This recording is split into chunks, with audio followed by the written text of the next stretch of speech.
Bengal art factory পক্ষ থেকে আয়োজিত হচ্ছে ২১২তম খাওয়া কার্নিভাল। ৩৬ জন শিল্পীর শিল্পকর্মে মোট ১২০টি পেন্টিং, ১০টি ফটোগ্রাফি ও ৩টি স্কাল্পচার সহযোগে এই চিত্র প্রদর্শনী শুভ সূচনা হয় Birla academy of art and cultural ২৩শে ডিসেম্বর ২০২৫ এই চিত্র প্রদর্শনী শুভ সূচনা হল প্রদীপ প্রজ্বলনের মাধ্যমে। শুভ সূচনা করলেন বেঙ্গল আর্ট ফ্যাক্টরি কর্ণধার কিঙ্কর ব্যানার্জি সহ বিশিষ্ট শিল্পী সমীর কুণ্ডু, চিত্র প্রযোজক শীলা দত্ত ও ডাক্তার মনীষা চক্রবর্তী সহ সমস্ত শিল্পীরা। ২৩শে ডিসেম্বর ২০২৫ থেকে ২৮শে ডিসেম্বর ২০২৫ পর্যন্ত প্রত্যহ দুপুর ৩টে থেকে রাত্রি ৮টা পর্যন্ত এই চিত্র প্রদর্শনীটি চলবে। সকল জনসাধারণের আমন্ত্রণ জানানো হচ্ছে বেঙ্গল আর্ট ফ্যাক্টরি পক্ষ থেকে। এই চিত্র প্রদর্শনীটি সাফল্যমণ্ডিত করার জন্য দেখুন এই প্রতিবেদনটি।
এদিকে এদিকে একটু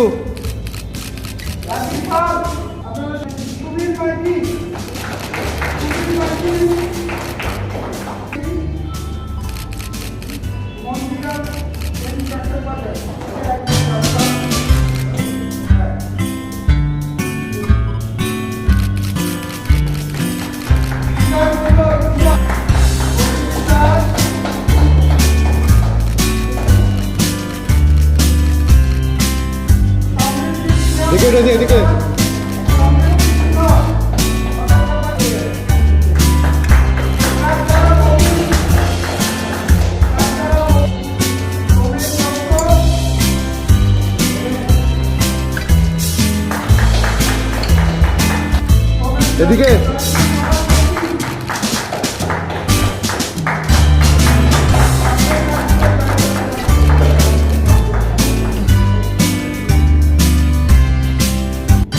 এদিকে এদিকে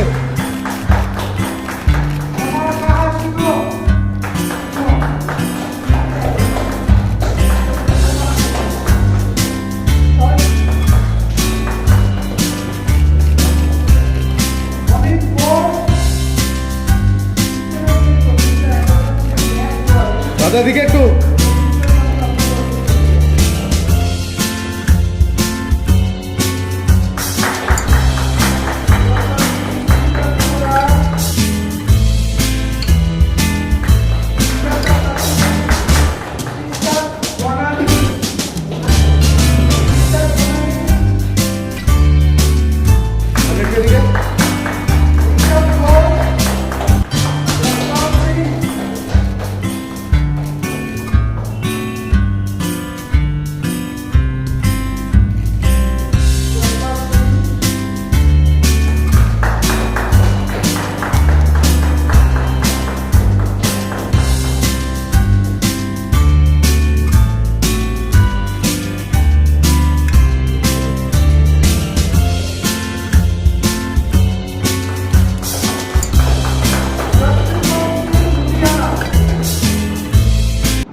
আমাদের এক্সিবিশনে ফাইন আর্টস থাকছে,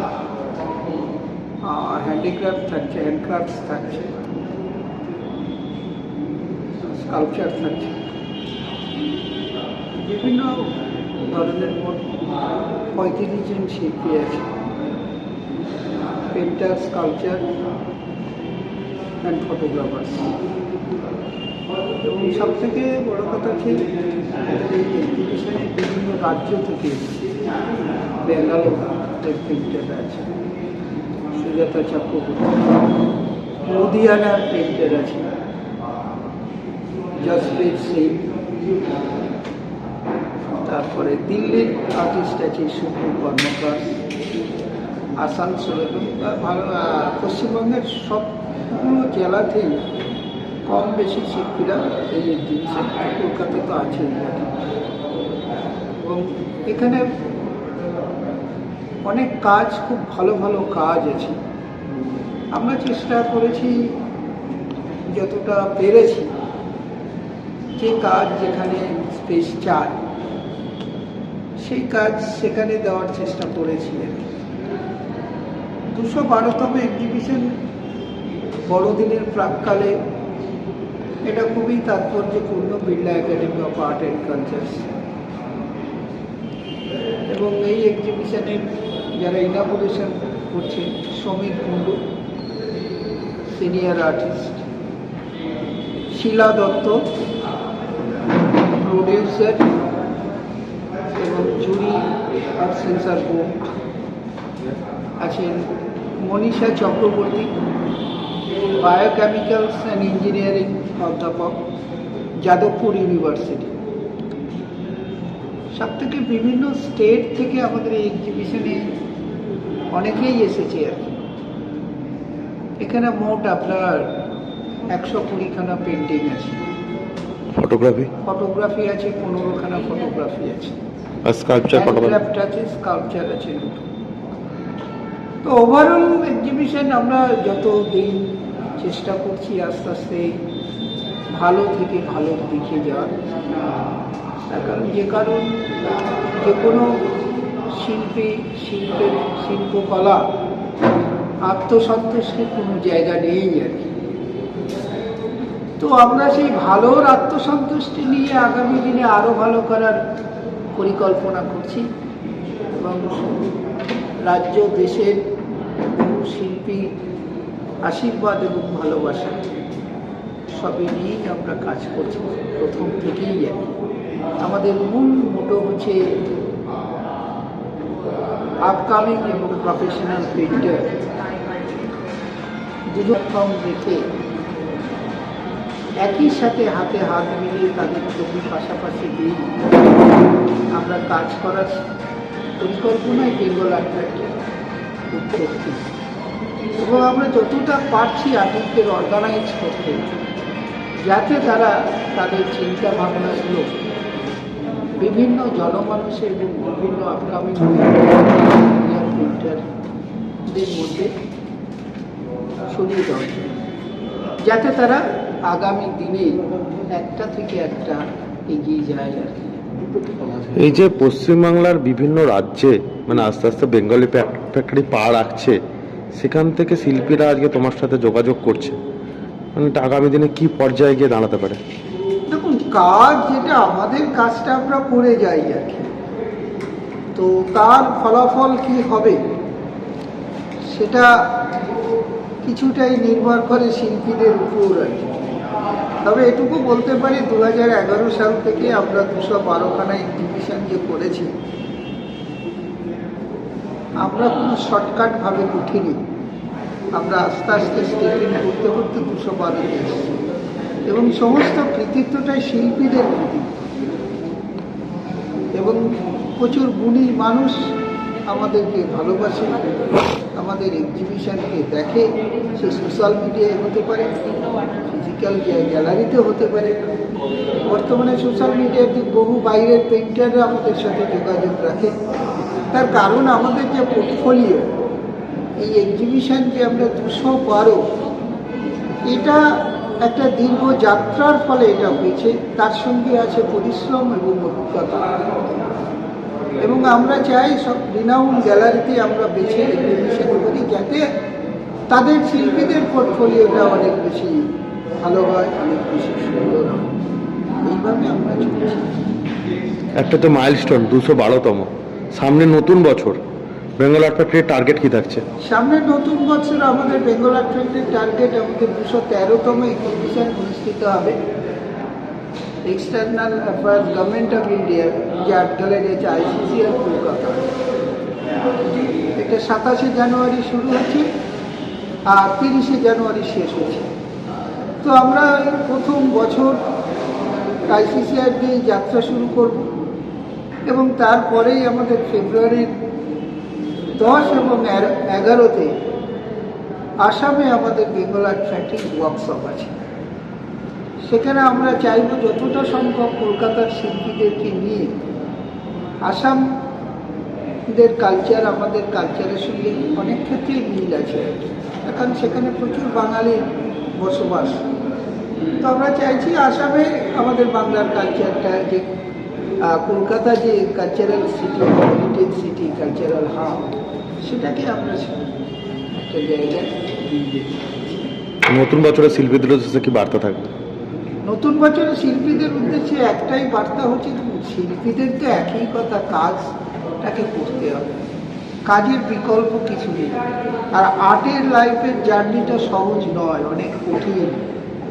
আমরা যতই বলি কিন্তু এই জার্নিকে ধরে রাখা, টিকে থাকা, যাই বলুন, এটা একটা অসীম ধৈর্যের ব্যাপার। তাহলে বহু পেন্টার আসে শখে, যারা ছবি করে তারা হয়তো বেশি দিন অনেক ক্ষেত্রে ধরে রাখতে পারে না। আস্তে আস্তে শখটা প্রফেশনাল হয়ে যাবে যদি সে কন্টিনিউ কাজটা করে এবং যদি সেই কাজের মধ্যে তার নিজস্বতাটাকে বজায় রাখে, যদি নিজের ক্রিয়েশনটার উপর জোর দেয়। কপি ওয়ার্কটাকে শুরুতে করতেই পারে, কিন্তু আস্তে আস্তে ওই জায়গা থেকে যদি কোনো আর্টিস্ট বেরোতে না পারে, নিজস্বতা তৈরি করতে না পারে, তখন তার ভ্যালু অফ আর্ট ওয়ার্ক আস্তে আস্তে দেখতে পারা যায় বয়স বা এক্সপিরিয়েন্সের তুলনায় অনেক কমে যাচ্ছে। তো সেটা তো আর্টিস্ট যত কাজ করবে, যত এক্সিবিট করবে, তার মূল্যায়ন ততই হবে। এটা বলার কিছু নেই, আর্টিস্টরা কাজ করতে করতে তার অভিজ্ঞতা সঞ্চয় হবে। আমরা কাজ করতে করতে আমরা বলতে পারি যে আমরা 212টি এক্সিবিশন করেছি, কোন এক্সিবিশন ভালো হবে আর কোন এক্সিবিশন ওই এক্সিবিশন থেকে আরও বেটার হবে, কোন এক্সিবিশনের পাবলিক রিপোর্ট ভালো হবে, সেটা থাকবেই। এটা আপস অ্যান্ড ডাউন, সমালোচনা, নিন্দুকে সমালোচনা, সব কিছুই থাকবে। এগুলো আমাদের পাশাপাশি নিয়েই কাজ করতে হবে, এগুলো চলতেই থাকবে। অতীতেও ছিল, এখনও আছে, ভবিষ্যতেও থাকবে। Thank you. এর মধ্যে আমরা এসেছি আজকে বেঙ্গল আর্ট ফ্যাক্টরির একটি প্রদর্শনী কক্ষে, বিড়লা একাডেমিতে এসে দেখছি এখন ফেস্টিভ মুড চলছে, ক্রিসমাস ফেস্টিভ মুড। এই মুডের মধ্যেও প্রচুর শিল্পী এখানে ছবি এঁকে ছবি প্রদর্শনীর জন্য ছবি টাঙিয়েছেন। এখানে ভালো মন্দ মিশিয়ে প্রচুর ছবি আছে, ভালো মন্দ মিশিয়ে প্রচুর ছবি আছে। ভালো মন্দ বিচার আমি পরে বলছি, কিন্তু সেটা বিচার করার ক্ষমতা অনেকেই নেই। কিন্তু এই যে ছবি আঁকছি, যে ছবি আঁকার প্রবণতা, এটা একটা ভালো লক্ষণ যে ছবি আঁকলে অন্তত মনটা ভালো থাকে, মানুষের আনন্দ হয়, সে বাজে চিন্তা করতে পারে না। এই জন্য একটা স্বাস্থ্যকর চর্চা এই ছবি আঁকার মধ্যে আছে এবং সেটা বেঙ্গল আর্ট ফ্যাক্টরির কর্ণধার কিঙ্কর ব্যানার্জি এটা নিয়মিত করে থাকেন। বিভিন্ন প্রান্ত থেকে শিল্পীদের নিয়ে এসে ছবি নিয়ে প্রদর্শনী করেন এবং মানুষকে ছবি আঁকার জন্য প্রেরণা দেন এবং ছবি আঁকার মানে মানুষজন ক্রমশ বাড়ছে, শিল্পীর সংখ্যা বাড়ছে। এটা একটা আনন্দের খবর। আমি আজকে দেখলাম যে অনেক ছবি আছে এবং এই ছবিকে যারা লালন পালন করে শিল্পী এবং যারা পৃষ্ঠপোষক, তাদেরকে আরও একটু সচেতন হতে হবে ছবির ব্যাপারে এবং তাহলে আমার মনে হয় আরও সমৃদ্ধ হবে। অনেকটা দূর এগিয়ে এসছে এই বেঙ্গল আর্ট ফ্যাক্টরি, আরও যেন উচ্চবৃত্তি বছর সেই জন্য আরও চেষ্টা করতে হবে এবং কলকাতা থেকে কলকাতার বাইরে বিভিন্ন প্রান্তে করতে হবে, মানুষকে জানাতে হবে এবং গ্রামে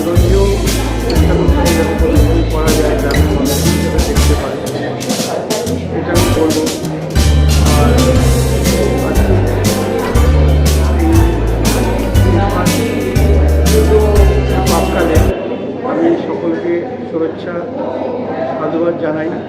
এই শিল্পচর্চা যারা করেন, শিল্পীদের অভিভাবক, শিল্পী এবং যারা শিল্পের পৃষ্ঠপোষকতা করেন তাদের সবাইকে আমি অভিনন্দন জানাচ্ছি এবং শিল্পের সমৃদ্ধি কামনা করছি।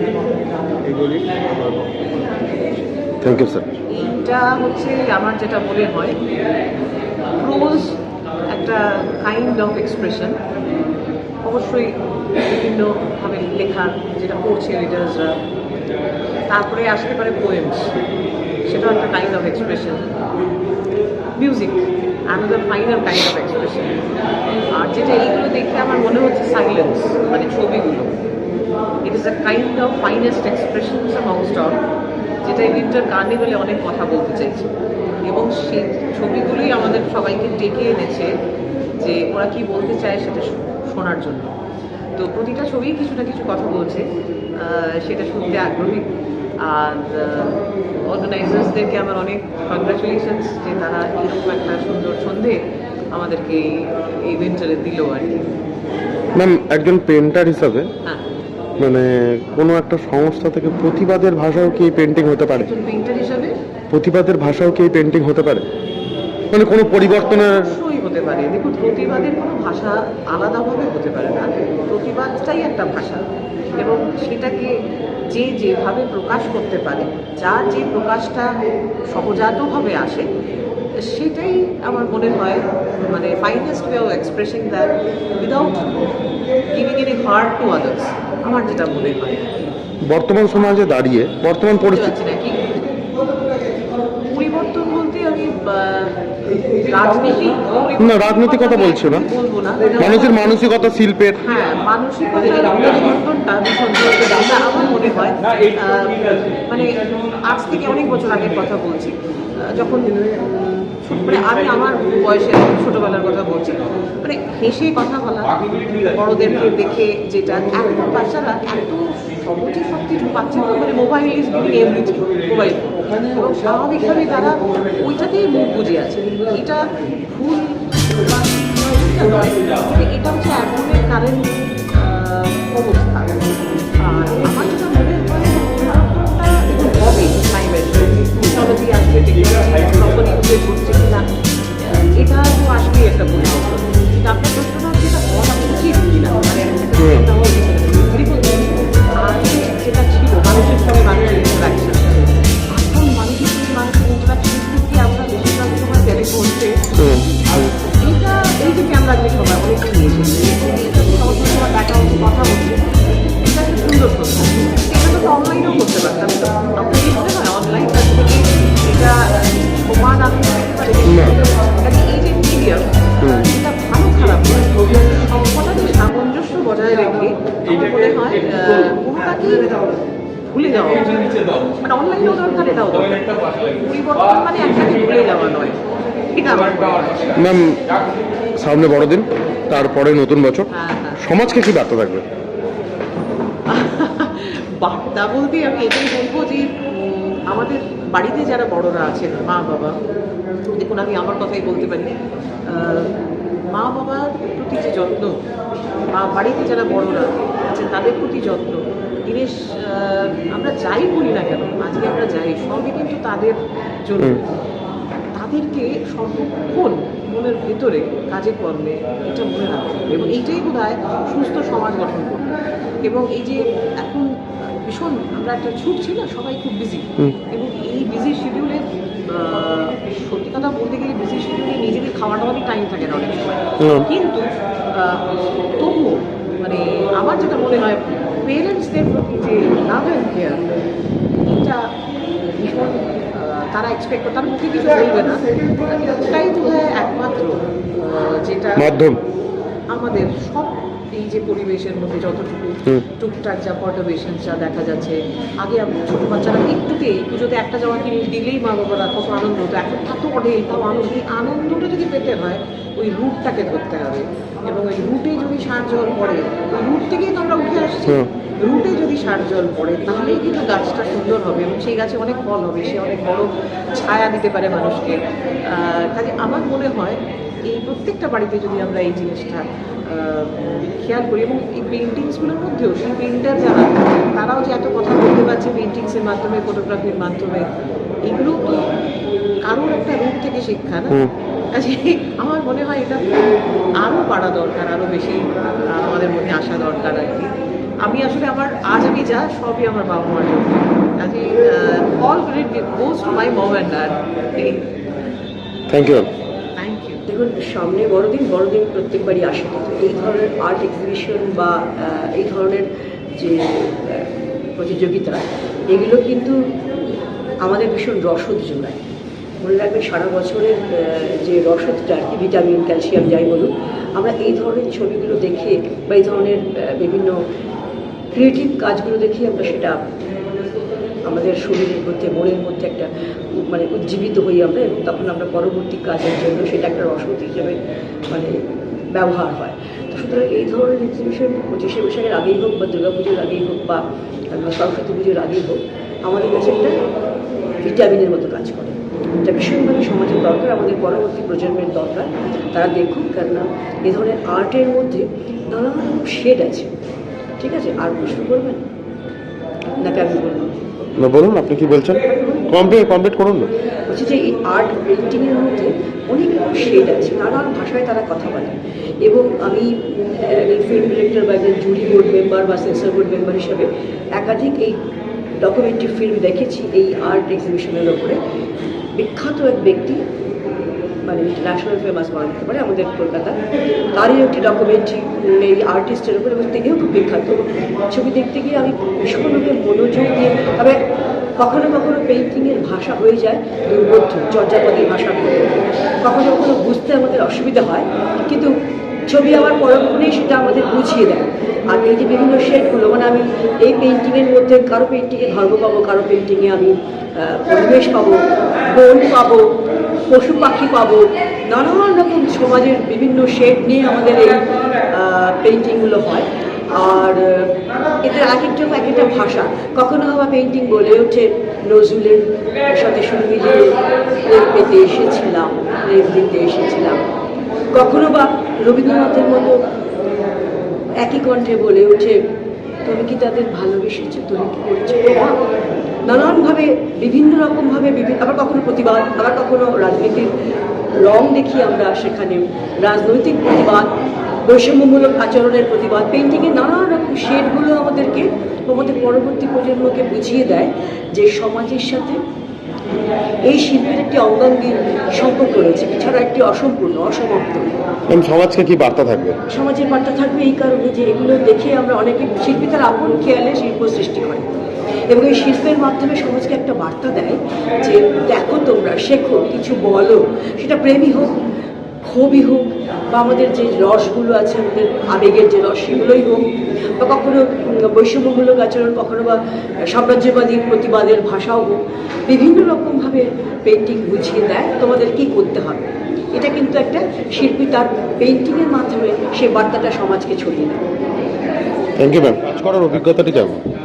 এখানে এটা আমার বেঙ্গল আর্ট ফ্যাক্টরির উদ্যোগে যে হচ্ছে, তার দ্বিতীয়, এটা আমার দ্বিতীয় এক্সিবিশন। তোমাকে দিলাম তো আগের যে প্রদর্শনী সেটা ছিল গ্যালারি। হ্যাঁ, বলুন।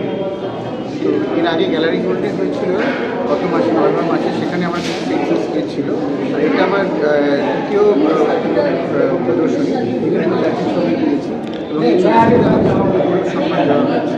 তার সত্যি খুব নিজেকে লাগছিল, ভাগ্যবান মনে করছি যে বেঙ্গল আর্ট ফ্যাক্টরি একটা উদ্যোগ নিয়েছে, যেখানে আমার মতন যারা কিনা, আমার কথা বলতে শিল্পী নেই, সম্পর্কে এটাই বলা হয়, আর্ট স্কুল থেকে পড়ে যেভাবে এসেছি সেভাবে নেই। আমরা নিজেদের চেষ্টা করেছি, যতটা পেরেছি আঁকা শিখেছি। তো সেখানে বেঙ্গল আর্ট ফ্যাক্টরি যে আমাদেরকে সম্মান দিচ্ছিল, যতটুকু পদক করছে, এটা আমাদের কাছে সব থেকে পাওয়া। আমাদের মতো যারা উদীয়মান বা যারা আনট্রেন্ড শিল্পী, তারা ভবিষ্যতে যেন এই ধরনের প্ল্যাটফর্মে এলে আরও অনেক। Thank you.